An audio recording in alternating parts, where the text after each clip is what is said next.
Hey, good morning, Wayne. How are you doing today? So far, so good, Greg. How you doing? Right as you take a drink of coffee. I'm doing good. Hey, I'd like to welcome everybody to another Civil Conversations episode. My name's Greg Olson. I'm the founder of GROWL Agency. And really, the bigwig of the show is Wayne Hare here, which is the other guy on the screen. So we enjoy having this show really once a month on this, and sometimes we get a great chance to bring in guest speakers. And so, hey, Wayne, for some of our listeners, maybe they haven't heard of the Wayne and Greg show here. What tell me a little bit about you and what Civil Conversations is, and then we'll get started with the show. Sure.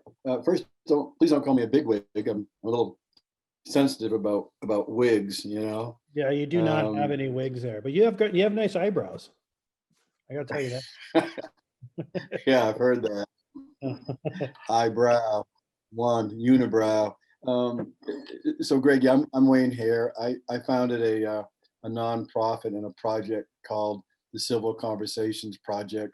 We started 3 years ago in association with a magazine called High Country News, um, where I sought out stories to write and film about that could help answer the question that I'm asked, fairly frequently.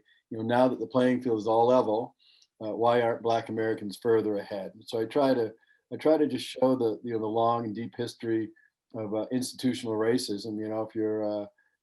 If your grandparents couldn't buy a house, they had nothing to pass on. They had no wealth to pass on to your parents, and if they couldn't buy a house, they had no wealth to pass on to you. One of hundreds of sort of situations. So that's what we've been doing, and um, in about after the what I call the George Floyd era, after he was murdered, it really became apparent that it was time to kind of take this project to the next level so that more people could uh, be get tuned into this kind of what we're going to talk about today, this false narrative that America tells itself and the world about itself, that really it's not meant to be racist, I don't think, but it's like so many institutionalized things. It is set up for white America to glorify white America and kind of leaves Black America out. So that's a little bit about who I am and what the Civil Conversations Project is about. Yeah, and I've really enjoyed this journey, and I think people listening can go. I was just pulling up the website here, the Civil Conversations Project.org. It's the Civil Conversations Project.org. And we'll put that out after this recording so people can learn more. I know you keep updating that site. You have a team of people volunteering and working closely with you to continue to tell their story and how people can get involved and continue to learn. And Part of it's that been, team is you and the GROWL marketing agency. So yeah, you're yeah, we are just so thankful, and it's been an honor to work with you. And I'll quit giving you strokes, Wayne, and so people, just released. building you up so people will listen past 3 minutes. That's why. Okay, so um, we'll tell some jokes, but we'll be serious and go from there. So, anyways, look at the Civil Conversations Project.org for more information on that. Well, let's get started. I think as I have been doing this with you for months and months, and we do have past recordings of this on the GROWL Agency, growlagency.com/connects. You can see the past civil conversations where we have great guests, great speakers on various topics. So let's jump into this false narrative and let's talk about our founding fathers. Let's go right to that. I think one of it is like what I learned when I was a young man, and let's take George Washington, right? So tell me a little bit about why is George Washington have a false what is the false narrative around this, and and let's have a little discussion through some of our founding fathers. Uh, okay, we can talk about George. So when you were in school, you probably learn that George Washington, in theory, received a hatchet for a birthday or something, went out I did. and cut down Yeah. a cherry tree. And you probably also learn that he and Martha ran slaves, 300 of them. You learned that too, right? Yep. And I did. so which of those two, the myth about him cutting down a cherry tree, or the non-myth about him owning slaves, which would you consider more important? Well, of course, him owning slaves. But I think you are right. But I have this image in my head of him on the Delaware River in front of on the edge of this rowboat, leading all these people across as this great warrior and leader kind of thing. Is my vision of him on a white horse too, right? That's how I learned it, and then more and more of like digging into this narrative about or the truth about him owning slaves. But really wasn't taught that in the very beginning. Yeah, I mean, that's my point. That's what I was going to ask. Which did you learn first? The Well, yeah, I cherry, learned about I learned or the about the stone? cherry tree and And him on a white horse yeah. so Yeah, I think he was on a white horse when he cut down the cherry tree. I think Um, I think he the white did. horse Yeah. in front He's of like this, he was original superhero of the country is what I learned. well, he was. Um, but this myth about him cutting down the cherry tree, sort of sets him up. That narrative sets him up to show. They're really saying, look, this great man was always a great person. Even as a kid, he was great. He cut down a cherry tree and owned up to it, right away, and took the beating or whatever happened. I don't know. The story about him owning slaves, that's not such an attractive story. That's kind of a different George Washington. And so that's, when we talk about this false narrative, we do that a lot, like great white men, just, always moving this country, forward and upward towards that more perfect union. So that's it's not, that these guys are human, and that's not really a true story. And B, nowhere in there is a mention of the Black Americans that also participated in in creating a more perfect, always moving towards a more creative, a more perfect union. So that's the narrative, that I try to bring out so people can understand it a little more. So I mean, going back to George Washington. yeah. Go ahead. No, I mean, one of the things we were talking about this before is some things I didn't know about. You talk about how he moved slaves in and out of Philly. He moved the capital to DC. So can you talk a little bit about those 2 points? I mean, again, what I'm asking the listeners to do is these are just points that we want them to go look into further for them to understand, what was going on. That's all we're trying to do here. At least that's my point, right? Because there's a lot of deep history here that we're asking people to look into. But I think the Pennsylvania and moving the capital DC was interesting to me. I didn't know those 2 things. Yeah, he was part of the Congress that worked on the Constitution, and when he went up to Philadelphia to do that, there was a law in that state, when that territory, that if slaves stayed, I think X number of months, I think it was 6 months, then they could petition to be free. So he would rotate his slaves in and out, so they didn't get to that 6 month point. He was pretty serious about keeping his slaves. And one of the reasons that he advocated for moving the capital to Washington, D.C. was because it was adjacent to a slave-owning state, Virginia.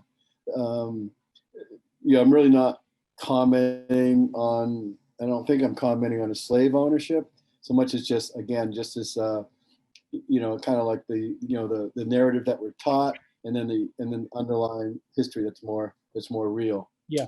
We could talk about we could talk about Andrew Jackson. I mean, certainly Andrew Jackson is he's on our $20 bill. I think a lot of people know of his background. He was the architect of a genocidal policy towards the Indians of the Southeast when he gathered them together and made the choice of marching to the newly formed Indian territories, which is Oklahoma, which is a Choctaw word for red man, or they could be shot. And they were just gathered up, and thousands died along the way, and it opened up the Southeast for more plantations. I think a lot of people know of that story. I know of Native Americans who won't carry a $20 bill in their wallet.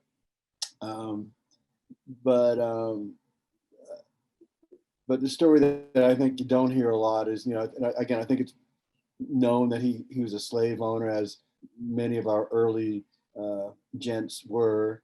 But a more serious hit than owning slaves is being a slave trader, which he was. But a more serious hit than that is that when his slaves escaped, he did what all the other slave owners did. He put advertised in papers across the South or across the East, describing the slave and offering a reward to return it. But Andrew went one step further.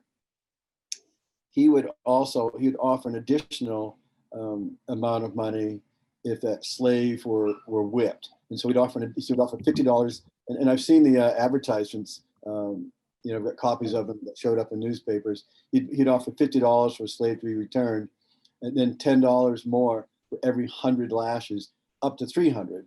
I don't know why he stopped at 300, because I'm pretty sure, I don't know a lot about whipping, but I'm pretty sure if you lash somebody 300 times, you're bringing back a corpse. Maybe he just didn't want to waste money on another 10 or 20 bucks whipping a dead guy. So that's a pretty unpleasant story.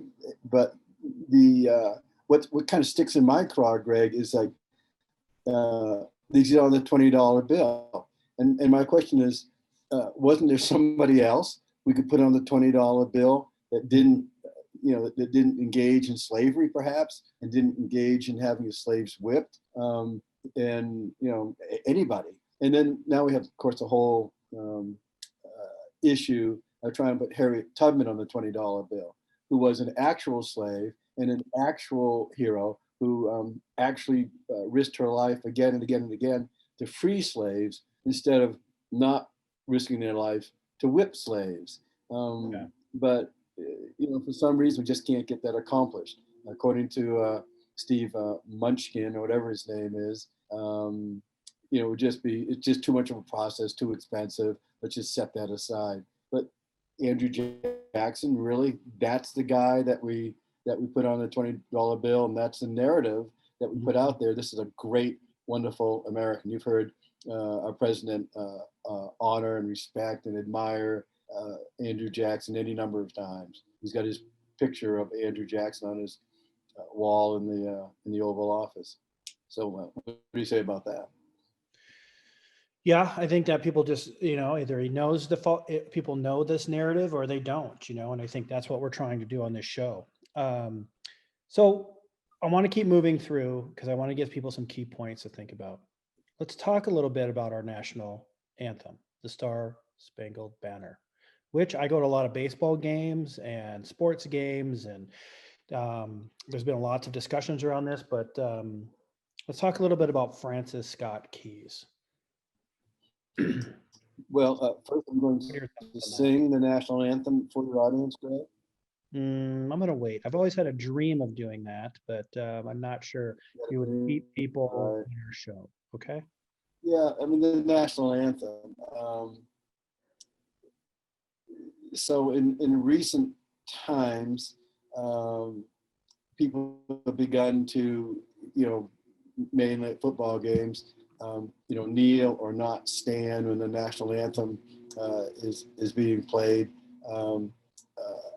Black athletes have, in the past, shown some resentment towards the national anthem, raising fists in the 1968 Olympics in Mexico. Mm-hmm. And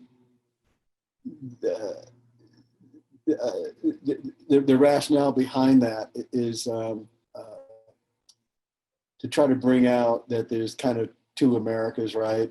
More recently, the protests have been about, police violence towards Black Americans. It's not a protest. Let me be very clear. It's not a protest against police in general. It's only a protest against bad police.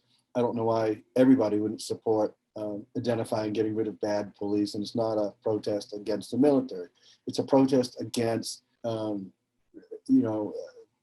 overly violent, overly violent police. But my issue with the national anthem goes a little bit back, a little bit further, a little bit deeper than that. It goes to Francis Scott Keyes, and it goes to some of the verbiage in the anthem. So when Francis Scott Keyes wrote that ode to freedom, when he wrote it, he owned slaves who, they were slaves who weren't free, not the type of slaves that are free, which is no such a thing. And in addition to that, if you sing the national anthem all the way through and you get to the third verse, yes, there are multiple verses to our national anthem. The third verse pays tribute to slavery. And in a little more into Francis Scott Keyes, not only did he own slaves, but he was such a proponent of that industry, of that institution, that when he was district attorney in Washington, D.C., he tried to have a man hung for the crime of being in possession of abolitionist literature. That was it. And so again, my question goes back to kind of like the $20 bill, where I say, wasn't there somebody else we could put on the $20 bill? And my same thing goes to that anthem. Wasn't there some other guy that we could choose, a song that he wrote, some guy that didn't own slaves, some guy that didn't try to have you hung for opposing slavery? Some guy that didn't write a song, or a song that didn't pay tribute to slavery, or was that just like the only song available? Yeah, I but don't again, know the history of that. Yeah, I mean, it's so subtle, our involvement with race, our involvement with racism. It's just so subtle, it's just built into everything, starting from before we were a country. Personally, I don't think that song should be our national anthem, and I don't think anybody should stand for that song. I really don't. Let's just find another song. We can do that. I used to go to a lot of hockey games, and I lived up in northern Minnesota, and everybody, I think for a long time, I knew the Canadian anthem more than I knew our own, right? Because they would always play that when the Canadian hockey team would skate onto the rink, right? So that made me think, like, what other, the meaning behind some of these songs that countries have is, let's say, their national anthem, right? And so I think you're onto something here. We have talked about, and we'll keep going here, but we've talked about things like Civil War monuments in the past episodes, and all these things that are displayed prominently in through towns and cities and various places, and songs and things like that. And again, things that we've never talked about, the $20 bill, for instance. So I think these are all fascinating for us to look at, and, like, where do we start and how do we start to change these things? And I think one of the items is just us having this conversation on a monthly basis to continue to educate and create awareness. So again, I thank you for taking the time, Wayne, to do this with us. And again, you do a very good job of keeping it civil, and that's what this is called, Civil Conversations, right? That's because I'm a bigwig. You are.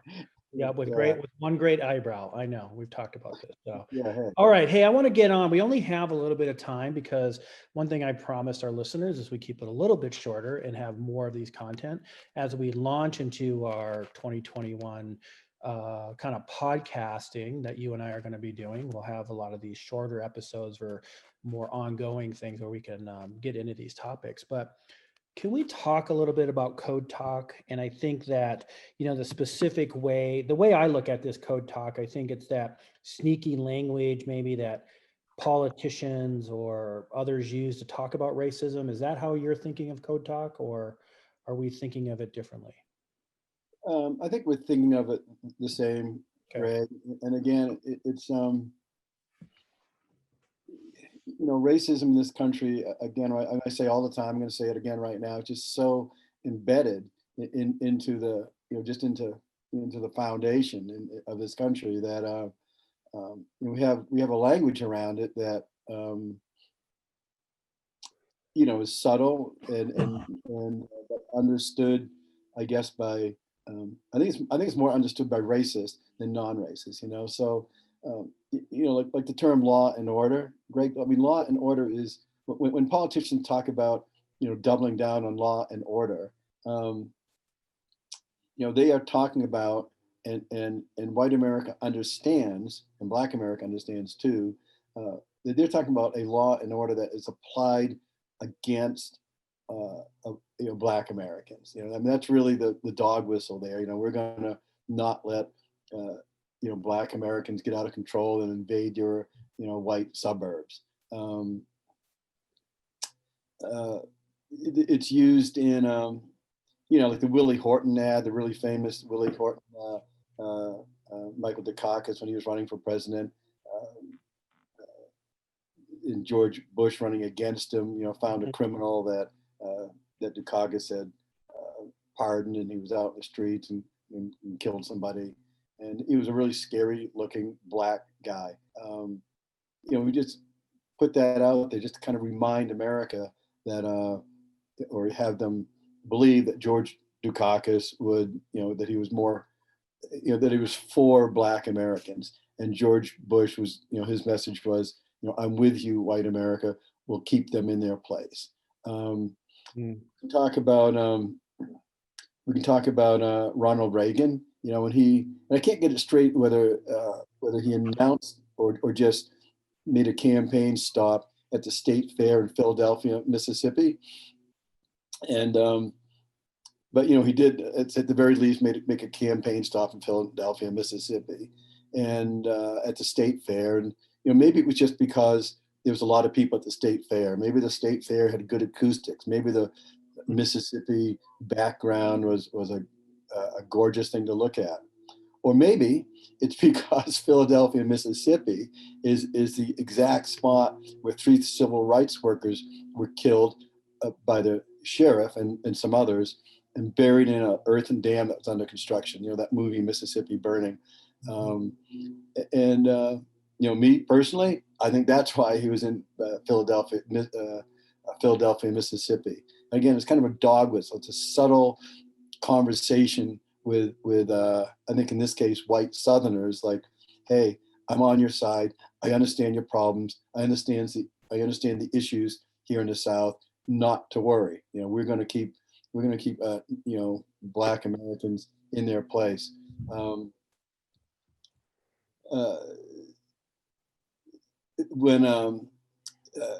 So Reagan and I think the first George W. Bush, shared an advisor in common, Lee Atwater. And Lee, so this, in the 60s and 70s and 80s, it was getting where, things were getting more politically correct. So I'm going to just kind of read you a quote that Atwater said to Reagan. You start out in 1954 by saying nigger, nigger, nigger. By 1968, you can't say nigger. That hurts you. It backfires. So you say stuff like forced busing, states' rights, and all that stuff. Again, the code talk that we're talking about, busing. And you're getting so abstract. Now you're talking about cutting taxes. And all these things you're talking about are totally economic things. And a byproduct of them is Blacks get hurt worse than whites. So, kind of maybe going back to Reagan, if I mention, if I say the word or the words, if I ask you to imagine somebody who's on welfare, you likely think about a very fat Black woman. And, Reagan, again, in his campaign, he kind of pushed, he created that term, welfare queen. He created the image of the welfare queen. And here it is decades later. And when white America thinks of somebody on welfare, they think of a Black person. Just as an aside, well, A, there is no such program called welfare, but B, those programs that people like to group and call welfare. Um, More white people are in those programs than black people, but still the image we have is a black person. He also talked about when the pain of waiting in line to buy your groceries with money that you've earned, and in front of you is a young buck paying for his groceries with food stamps. And again, I think we know what color a young buck is, and the same color as a thug is. So we have all this, this non-stop coded language to make sure that that white America looks down on black America, and the black Americans know their place. Wow. Yeah, all this is around, I mean, I don't want to get off track because I only have a few more minutes, but I think that I want listeners, when we talked about even things like how infrastructure was built on American inequality, and they built roads around black neighborhoods or through black neighborhood to create divides and things. So anyways, every time we talk, Wayne, it triggers previous conversations that you and I have had. And this is just amazing to me. And it is, it's truly the impact that we're still seeing. And what we all started this out, if you remember, we were talking about racism in the West, right?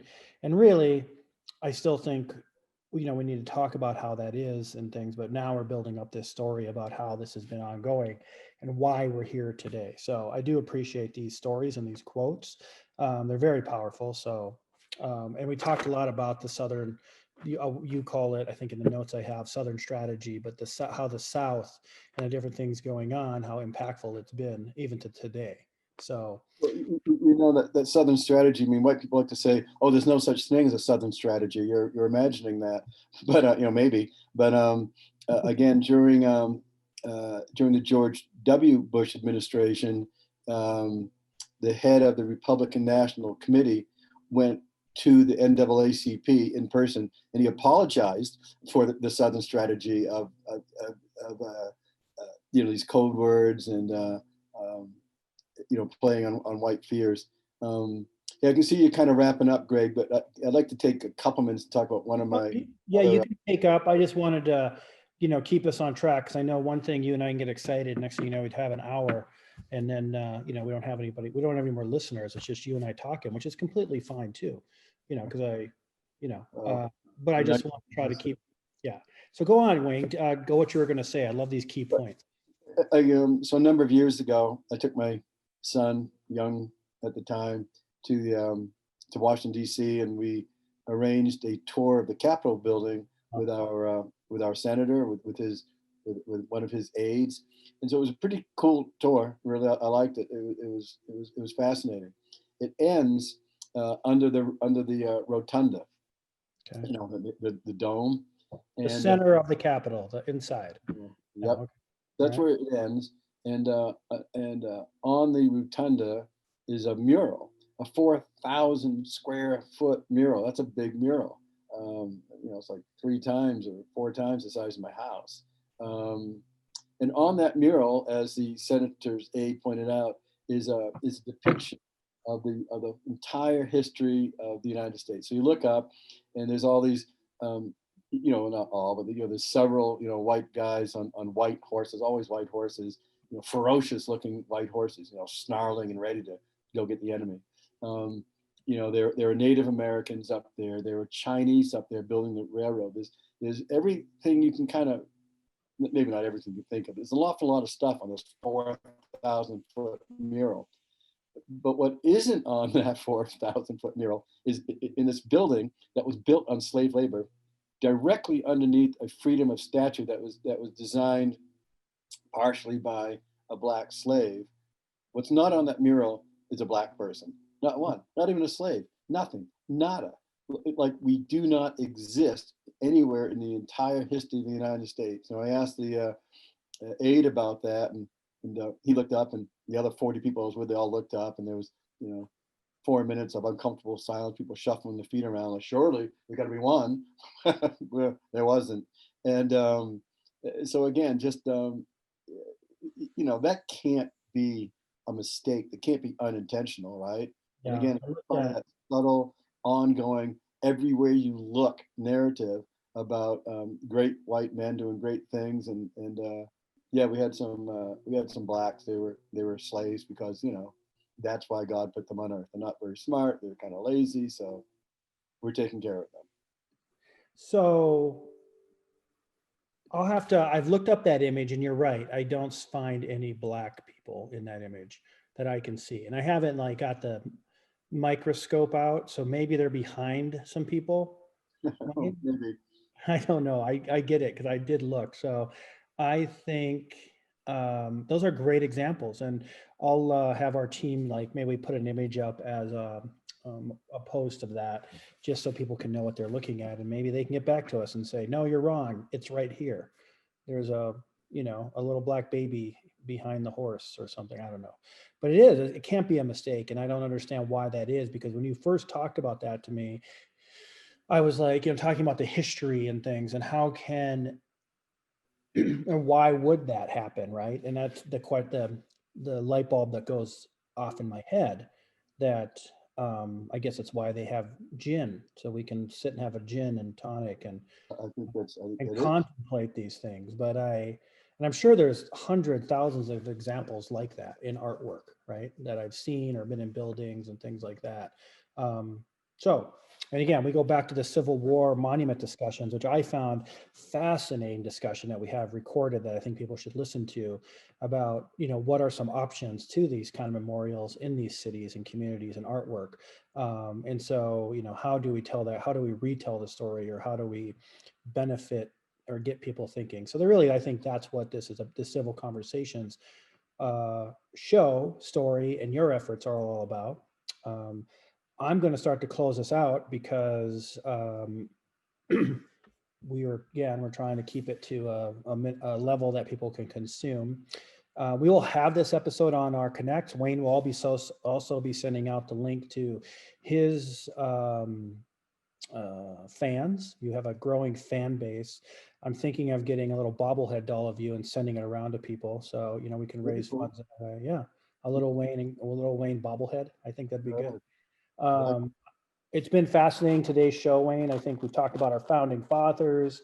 I've learned more about, we talked about George Washington and Andrew Jackson and Francis Scott Keys. And we've talked, you've talked about different things of the code talk that's happening, through these things. And, next time I'd like to explore more about, we didn't even get to these broken windows policies and stop and frisk issues, Thurgood Marshall, names of military bases. And so we'll have those on a future show.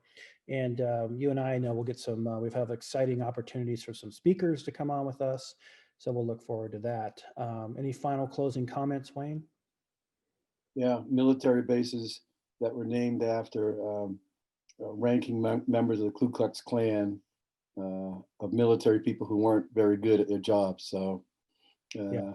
yeah, that's a whole nother issue that we ought to talk about one of these days, Greg. Yeah, I'd like to learn more about that too. And so I think we'll have that on a upcoming show.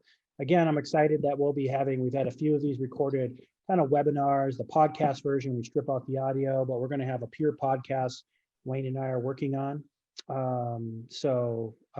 We'll have more exciting topics to talk about as we keep going. With that, I wish everybody a wonderful day. And Wayne, thank you again for taking time to have a banter with Greg, and I think we'll look forward to the next show. Well, Greg, thanks a lot for. This is all you're doing. You created these and invited me into them. So, I totally appreciate all of your involvement with the Civil Conversations Project and the involvement that your many members of your team have had. So, thanks much, man. Yeah, thank you, Wayne. We'll talk to you soon. All right, bye.